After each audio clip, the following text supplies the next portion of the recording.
для нас, для музейщиков, это не просто зажжение костра. Нашу работу и наш отчет, это наш Новый год, будем говорить. У олимпийцев зажигают факел, а у нас мы зажигаем цветайский костер. И с этого дня мы свою работу числим до следующего костра. Цветаевские костры в Болшево полыхают обязательно 19 июня. В этот день, в 1939 году, она приехала сюда из эмиграции, к мужу и детям. Но семейного счастья на родине не вышло.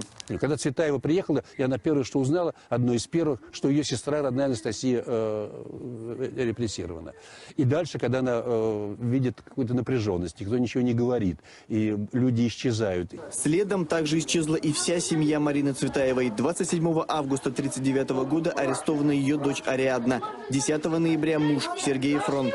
Семьи не стало, и Цветаева уехала из Болшева навсегда. Поклонники творчества Марины Цветаевой зажигают костры более чем в 30 странах. В Королеве место встречи Болшева. Это сейчас огонь символизирует жаркий нрав поэта, а первый раз его развели из практических соображений. В конце 80-х в Тарусе любители стихов пытались согреться на берегу Оки. Мой костер в тумане светит, искры гаснут на лету.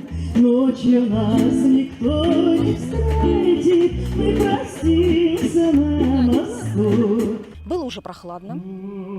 Их никуда не пустили, как-то у них так не сложилось говорить о ней, читать ее стихи в каком-то помещении. И они решили пойти на берег Оки. А поскольку было прохладно, то кто-то предложил, не зажечь ли нам костер.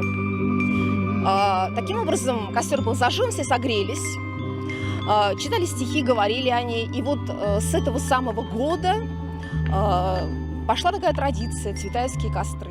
Музей Марины Цветаевой в Болшеве почти 10 лет был закрыт для посетителей. Долгие поиски финансирования и затянувшиеся реставрационные работы позади. Сегодня, ровно 74 года после приезда сюда Цветаевой, музей снова открыт. Первый гость – глава региона. Андрей Воробьев выставляет памятную запись в новой книге пожеланий. Но самое главное действо ожидает официальную делегацию в сквере. Многочисленные поклонники Марины Ивановны уже читают стихи и собираются вокруг Цветаевского костра. Зажечь предлагают Андрею Воробьеву и главе Королева Валерию Минакову. Руководитель региона пообещал поклонникам поэта поддержку. Напомню, реставрация музея обошлась в 31 миллион. Половину средств выделили из подмосковной казны. Мне нравится дом после реставрации больше, чем до. Но очевидно, что это все делалось с умом и с любовью. Не наспех. Мы будем, Зоя Николаевна, вам обязательно помогать. И вам большое спасибо за энтузиазм. А тем временем горожане и иностранные гости читают стихи Марины Цветаевой и пробуют ее коронное блюдо. Королевские хлебопеки специально к открытию музея отыскали личный рецепт пирога от Марины Ивановны. Для бабушки моей, сестры Марины Ивановны было очень тяжело. Болшево, это Болшево для нее был конец. Да? А для Марины, наверное, это вот конец и начало сегодняшнего дня. И я думаю, что то, что мы сегодня видим, это все-таки наше, ваше, наше последнее «Прости Марине Ивановне» и всей ее семье за то, что произошло. 3-4. Идея поставить такой памятник в Цветаевском сквере появилась у немецкого бургомистра ровно год назад во время визита в Королев. Сегодня Ульрих фон Кирхбах уже участвует в открытии. Мемориальный камень «Фрайбург» установили в память о счастливом лете, которое в 1904-м семья Цветаевой провела в немецком городе. Для меня это особенный день. Это символ любви, взаимопонимания, межкультурного диалога между Германией и Россией. Нам очень важен этот приезд, особенно в этот год, в год столетия со дня начала Первой мировой войны. Мы рады, что мы сегодня с вами. Кульминация праздника – зажжение Цветаевского костра. Миссия возложена на немецкого гостя и главу города. В память о поэте огонь разводят уже в 11-й раз. И традиционно 19 июня, когда Марина Ивановна приехала в Болшево. Небольшой дождь не помешал поклонникам творчества поэта собраться на традиционный праздник. В этот раз его гостем стала двоюродная внучка поэта Ольга Трухачева. Ей и руководителю администрации Королева выпала честь зажечь пламя мемориального костра. Мне очень волнительно и трогательно. Я в своей жизни являюсь поистине тоже поклонником Марины Цветаевой. Я никогда в жизни не думал, что я смогу быть удостоенным такой чести. Сейчас здесь стоять на этом святом месте и сегодня говорить несколько слов о том мероприятии, которое нас сегодня ждет, о этой великой и прекрасной женщине. Среди гостей французский журналист Кристиан Лардье. Он живет в Море-сюр-Луэн, где в 1936 году в эмиграции обосновалась Цветаева. Год назад на здании там установили мемориальную доску. Кристиан говорит, что табличка стала для дома своего рода оберегом. Было большое наводнение во Франции. Река в моем городе поднялась очень высоко, но дом Марины Цветаевой волна обошла стороной. Особенным назвали памятный костер поклонники творчества Марины Цветаевой. Он проходит в год 125-летия со дня рождения поэта. Также четверть века назад в Болшеве открыли мемориальный дом-музей. Двойной юбилей прошел за чтением стихов в сквере Марины Цветаевой. Виктория Королева отметила, что этот день отмечают не только в России. Мы с Зоей Николаевной, спасибо ей огромное, мы ездили в Море-сюр-Луэн на открытие доски Марины Ивановны Цветаевой. И мы видели, как французы боготворят великого русского поэта. Огненная полоса в небеса. Под таким названием в этом году в Королеве прошел 15-й Цветаевский костер. Дьявольски большой артист и стихи за рамками поэзии говорили о Марине Цветаевой и ее творчестве писатели-современники. Память об одной из главных поэтесс 20 века в среду в нашем городе зажгли 16-й Цветаевский костер. Сюда писательница вернулась вместе с семьей из эмиграции 80 лет назад и принялась за создание болшевской тетради, в частности, за переводы стихов Лермонтова. Именно его книги, а еще Гомера, Пушкина и Мольера были для поэтессы настольными. В этом году поклонники творчества Цветаевой отмечают еще один юбилей – 95 лет поэме «Конца». Это второе из 18 произведений, которые поэтесса создавала, живя в Праге. Сегодня все связано с творчеством Цветаевой. Звучит Бах, в семье поэта любили музыку, гости читают произведения Пушкина, любимого автора Марины. И, конечно, звучат ее стихи. Запах розы и запах локона. Шелест шелка вокруг колен.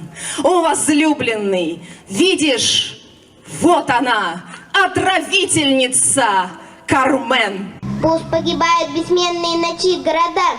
В руки возьму, чтоб не смело вертеться в кругу. Пусть себе руки и губы, и сердце сожгу.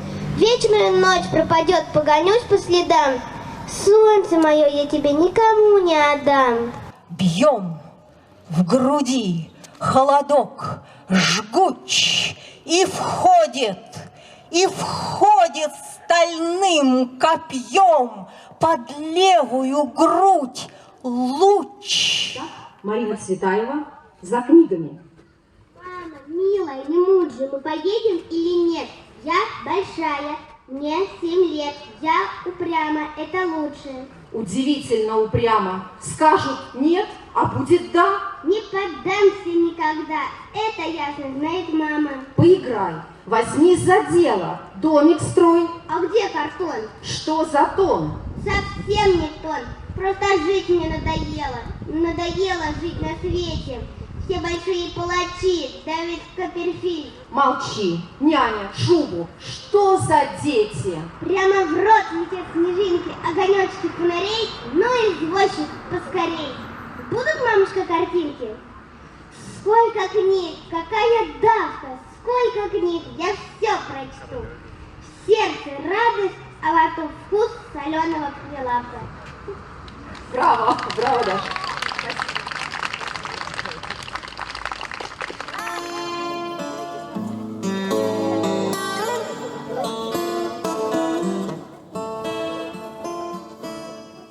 Мне нравится, что вы больны не мной.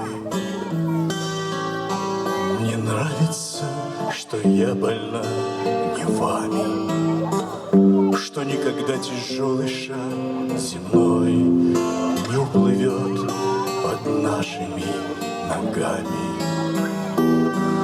Мне нравится, что можно быть смешной, распущенной, и не играть словами, и не краснеть удушливой волной, слегка соприкоснувшись рукавами.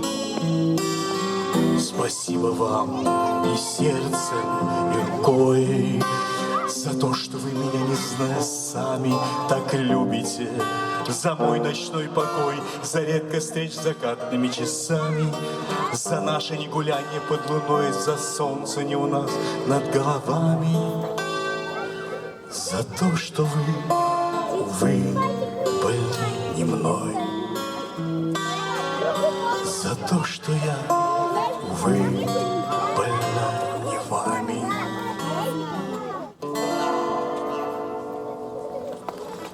Это главное событие каждого года Цветаевский костер, потому что это поддержка очень важной традиции, важного Цветаевского братства, потому что эти костры зажигаются на всей нашей планете, потому что в любом ее уголке, в любой стране живут люди, которые помнят и любят поэзию Марины Ивановны.